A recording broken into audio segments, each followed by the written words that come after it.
Welcome back to What RT Nibs with General Disturbance. This is the SU-130PM. It's the Tier 8 Soviet Premium Tank Destroyer, and this one's located on the north spawn of Serene Coast under the command of Captain Ashstorm. Yes, he sent in this replay and we had to take a look at it straight away. It looked pretty good from the fundamentals, but you can see that Captain Ashstorm has one-marked his tank destroyer and he's about to pay the enemy a visit in steel. Okay, and we're moving away from the storm point. Now we can see that he's carrying a nice load of AP, 130mm gun capable of 520 alpha damage. Now this is basically the Soviet equivalent of the German Scorpion K. The Scorpion G, rather. Yes, Scorpion G. What am I thinking? Scorpion K? Well, we must see one of those. Come on, Wargaming, put out a Scorpion K. No, that was me. Okay, I made a cock up. Okay, we've got a Jagdpanther 2, and you can see that Captain Ashstorm is actually staying well behind the trees, so he's using the bush mechanic. The enemy is never going to see his actual position, but they will feel his presence by the shells hitting their tank and stripping away their hit points. Right, M103 is the first target. There was one of those at TACFest this year, and some people were mightily impressed by it. It was a big tank. But there's the Leopard prototype, and oh, he's now missing 473 hit points. So he's not feeling very happy at the moment. Okay, we've reloaded. 11.48 seconds. It's much faster than the Scorpion G reloads. So it's heavier hitting and much faster on the reload. The only problem, of course, is the turret rotation. It doesn't rotate the full way round as the Scorpion G does, because that's based on the Panther chassis. This one does not rotate. It's a certain angle either side that you can't turn. So you really need to shoot forward or have the vehicle lined up forward in order to get the best out of it.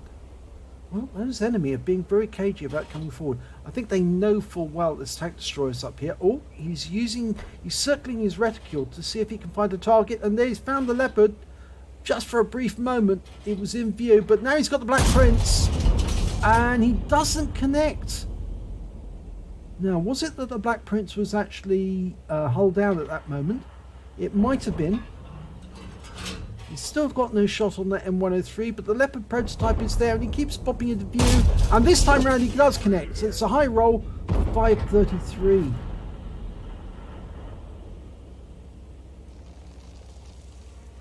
Got the AMX M445, and he made a mistake, and now he's missing 470 hit points. Jagdpanther, can we get a shot? No, not yet. There's the 103. Now we can shoot. He's come around the corner, and this one went through the front. I think it actually didn't connect with the drive wheel. I think it actually went through the lower plate. And there's the Black Prince coming to view, and that one went through the turret for 540. He's now one shot. In fact, actually, indeed, the M103 is a one shot, and he's been killed. Now we're reloading. The Black Prince is dead as well. He was wiped out by the T-26E4, the Super Pershing. Now, we've picked up 2.5k of damage so far, and we're moving to a position so we can shoot at that Challenger. He's making his way around the lake edge. We've got a shot there? No, because there's a rock in the way. And we go around the edge there. He's worried about that Jagdpanther over to his right.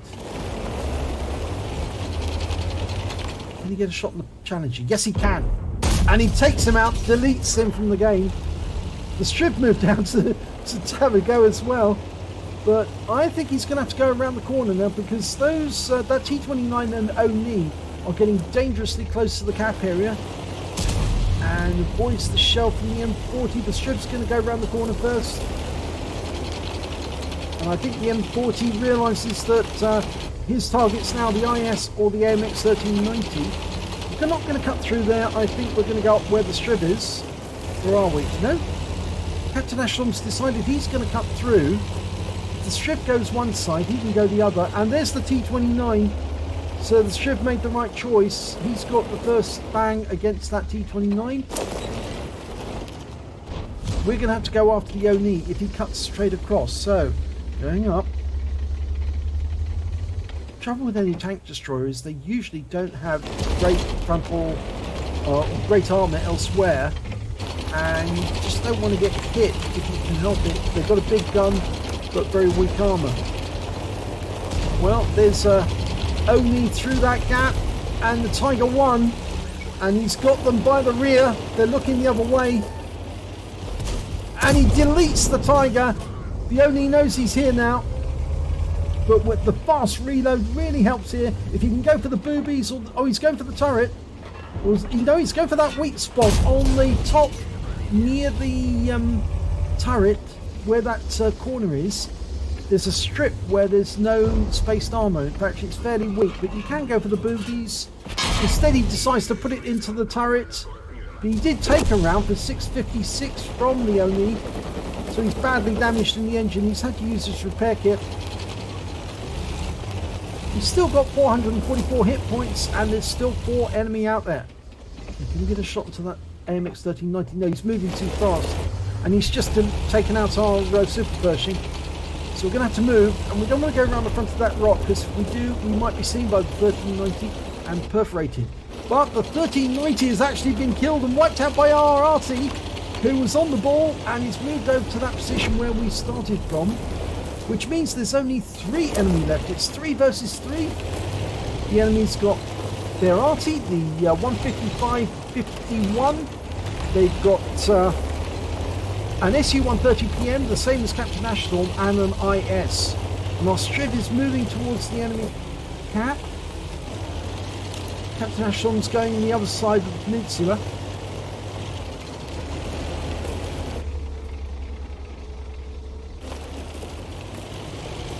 Now, I'd guess that the IS is still probably in the same position, or making his way here, and he is making his way here. Oh, and he's now dead. He's a smoking wreck because he made a mistake coming up against the 1300 130mm gun. But the problem is now we're down to 52 hit points, and that is a real problem.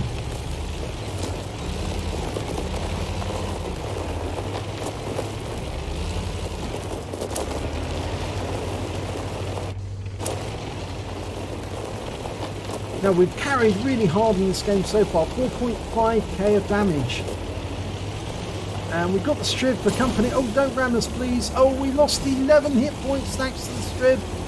I don't think we appreciate that, Mr. Striv. You really have actually made it more likely that we're going to get killed. Don't do it to us again, please. The last thing we want right now is to be wiped out by somebody carelessly banging into us. And there's the SU-130. Oh, and he's taken out the Striv. But that means he's on reload. But he knows we're here. We've locked on. And he's dead. That's the biggest threat gone. Now it's just a matter of killing that Lorraine 155-51. And the problem with that tank is that it's incredibly fast. So we need to get in there quickly and find out if he's still at the cap.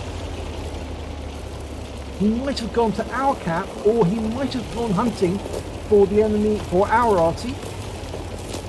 That's basically what he should be doing, because he knows full well what the SU-130 can do. If he stays and tries to ambush the SU-130 in his cap, he might find that he gets surprised and taken out very quickly. Captain Ashstorm is carefully circumventing the cap. He doesn't want to set it off. He doesn't want to alert the Lorraine to his presence. But obviously if he does drive up to the Lorraine, he's going to be noticed by proximity the moment he gets close. And yep, there is the Lorraine. He's behind him. Very careful to do that. And he locks on, and that's it. Game over. 5 kills and 5.3k of damage. Nice game. Let's have a look at the end of battle stats. It's the first class tanker for Captain Ashtorm in the SU-130PM. He also picked up a fighter badge for getting at least 4 kills. He got 5, a fire for effect for doing more damage than the hit points of his own vehicle, a high caliber for dealing the most damage in the battle, and a tanker sniper for dealing the most damage at more than 300 meters, at least 8 shots, 85% accuracy, and 80% must cause damage. So, very good. And a win rate of 9970. Very super Unicum standard. Let's have a look at team score. Well, he's right at the top of the table when it comes to damage. 5,371 hit points of damage. He's top of the table when it comes to kills with 5. And he's also clean sweep, top of the table, 1,294 base experience points. No one comes close, really, except maybe that T10. He only got 1,036 base experience points off 1 kill. So let's have a look at the detail report. He fired 13 rounds. He got 12 direct hits, 12 penetrations. Shows the power of this gun. Just 1 shell missed the target, and I think that was the one that was fired at the Leopard earlier on in the game, and unfortunately just didn't connect with him. He did 5,371 hit points of damage, of which 2,578 were at more than 300 meters. He received 2 hits from the enemy, and both of them were penetrations. The armor on this vehicle is pretty naff, but if you forget about that and think of it as just a tank destroyer with very terrible armor, just a very, very big gun, then obviously you'd be okay.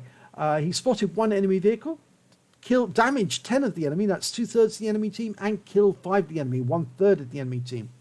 On the credit side, on a premium account, he earned 126,231 credits during that game. He got 63,116 for the personal reserve, and also 63,337 for completing the mission on the Christmas Ops. And he also got compensation from the Striv for ramming into him and costing him 11 hit points, 266 hit point credits. So his total came to 252,949 credits for the game. And amazingly, he only fired standard rounds during that game. So after repair and ammunition resupply, he took away 230,748 credits. So nearly 250,000 credits from 1 game. That is absolutely unbelievable. And I think most people, even if they've got sort of like tier 1 and tier 2 tanks and they're a noob and they managed to earn themselves maybe an SU-130, or maybe they bought one, they would be drooling at the thought of getting 230,000 credits in a single game. It's amazing. He also picked up 2 awards. He got 2 bonds, 1 for the high caliber, 1 for the tank sniper.